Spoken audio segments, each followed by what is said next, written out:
Hey, I'm Dan Chu. I'm here with Reggie Fils-Aimé, President and COO of Nintendo of America, and we're here at the Nintendo Fall Summit.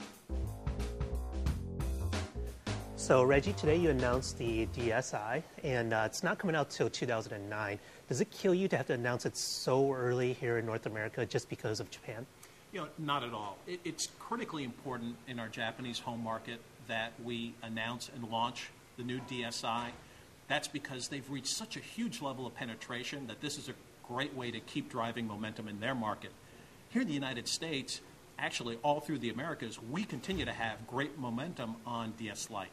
And so for us, we have a huge opportunity, much more consumers who want the original DS Lite.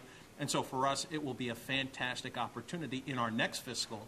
But right now, it's not a hardship to have to show off this great, good-looking device. But by announcing it so early, are you sort of discouraging some consumers who might be on the edge and they said, well, you know what, if I just wait a few months, especially next year, why don't I just wait for the new DSi instead of buying a DS Lite? The critical decision for those consumers is how long do you wait? Because we haven't announced a launch date. We won't announce one here today. And really for us, it's going to be in our next fiscal. So certainly after April.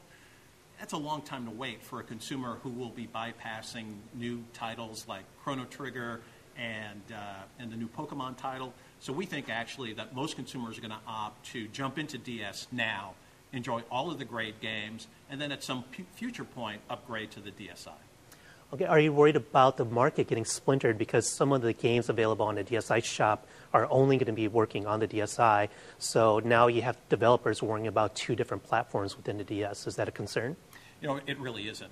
We believe that as we continue to drive sales for DS hardware in total, the biggest opportunity is going to be on packaged software. Down the road with the DSi shop and downloadable software, certainly it will be a growing opportunity and something that developers are excited about, but it really is much longer down the road. Can you give us a few examples of how some of the new hardware features like the two cameras and the music, how that can work in actual gameplay experiences?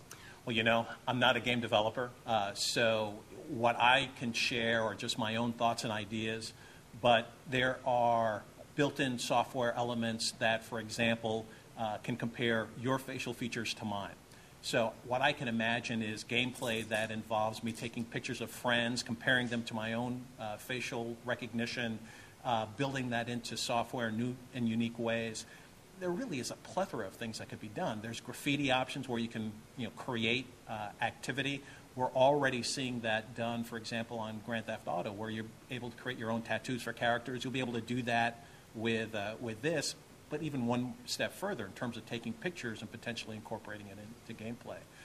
In our view, the opportunities are endless, and it is only up to the minds of the developer in terms of how exactly they bring it all to life. Now, the DSi has a flash drive in it, so you could download games into it permanently. But as we've seen with the Wii, you're going to fill that up pretty quickly. How much memory do we have to work with? We haven't announced the specific memory, but also keep in mind on the Wii, we've just announced a mechanism where you'll be able to save directly to an SD card. This has an SD card slot, so it's not a huge leap to believe that potentially that same type of capability will be built in to the DSi to alleviate any type of memory issues.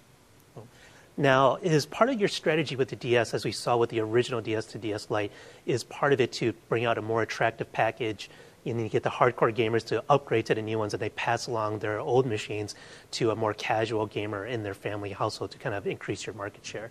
Well, we certainly do expect that to happen. And that goes back really to your very first question about, are we concerned about having to announce it so early? And the answer is no.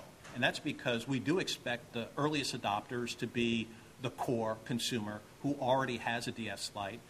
Once they upgrade, if you will, to the DSi, they'll pass along their original DS or DS Lite to some other family member, and that is part of our longer-term strategy. We would ideally want one DS to one person across the Americas. That's a huge, lofty goal, but that's certainly what we're trying to get to. Cool. Now, with the Wii, in the past, some of the games we're looking at, like Mario Kart, for example, or Mario Galaxy, the motion controls kind of complement traditional gaming controls, and it sort of eases the hardcore gamer into what the Wii's trying to do. But looking ahead, like games like Punch-Out, where it's all Wii motion-based, is that kind of a philosophy moving forward where you want to go all motion control just to make it more accessible for everyone? You know, it really is all driven by the game. We showed a game here today, the Conduit, that is much more using just a pointer element or the pointer plus nunchuck elements to add a new way of playing games. It works for that. It's a first-person shooter versus Wario Land and the way you shake the controller. It works for that type of game. In our mind, we just want the right gameplay for the particular game and to leverage the unique elements of the input devices. Well, Wii Fit, you showed that off a little bit today, but you can't buy them in stores. Like, when are we going to see a more supply increase for Wii Fit? Well, a supply increase for Wii Fit is happening right now. And again, if you look at, for example, the NPD data here in the U.S., you see more and more Wii Fit being sold because we're putting more and more into the marketplace. For this holiday, we'll also have an extended flow of Wii Fit hardware into the marketplace, and we'll try and satisfy as much of that demand as possible. Now, at E3, you guys got a lot of criticism for not showing enough core games. And really, when gamers complain about the lack of hardcore games, what they really mean, and you showed a lot today, but what they really mean is, where's Zelda? Where's Mario? So where are they? You know, it's a great question, Dan. And I have to just step back and remind people. Smash Brothers is less than a year old. Kart is less than a year old. We're only getting to a year anniversary for Galaxy. We've just launched all of these great franchises. Do we have those specific teams working, the Mario team, the Zelda team? Absolutely.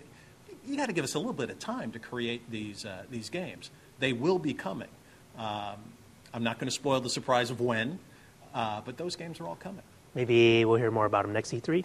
Maybe. So what do you have in your hands here? Let's see what you got. So this is the DSi. You can see one of the cameras right there. This is the external or forward-facing camera while you're doing gameplay. There's another camera built in. You could see that it is lighter. You could see that we've taken out the GBA slot. You could also see that I'm playing Final Fantasy IV. And so, really, this is what we'll be launching in Japan on November 1. And the reaction so far has been fantastic for their market. And again, for us, it's something that's going to be in our next fiscal year, so after April 2009.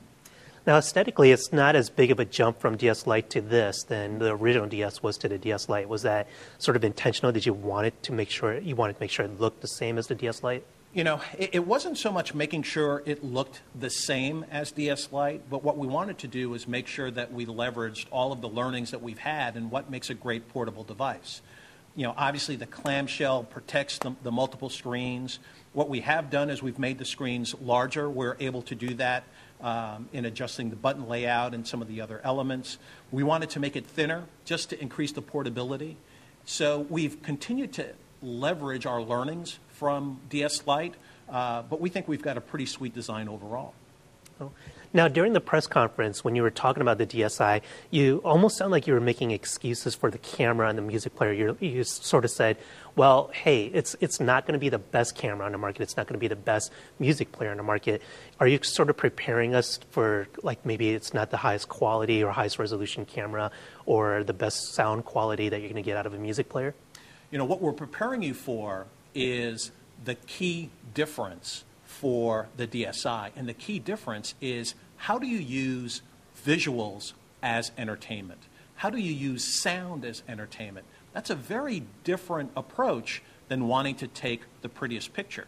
What I want to do is take a photo of you and draw a mustache on it, why would you want to do that to me? Exactly. What I may want to do is take your picture and combine it with someone else's picture. It's all about the entertainment. And so that's why we're stressing that you shouldn't think of this as, the world's best digital camera or the world's best audio player. You need to look at it through a lens of entertainment. And certainly through that lens, it's going to over-deliver against expectations. Now, are those features competent enough? Let's say you're hanging out at Disney World and you want to take a few snapshots. Will it suffice? Absolutely. Just like the audio features will suffice if you want to just listen to your favorite music off of the SD card. All of that will work great. But again, in our view, what we offer is that added level of entertainment. And that's why you'll want to carry this in your pocket all day long. Thanks, Reggie. So there you go. That's the big news from the Nintendo Media Summit.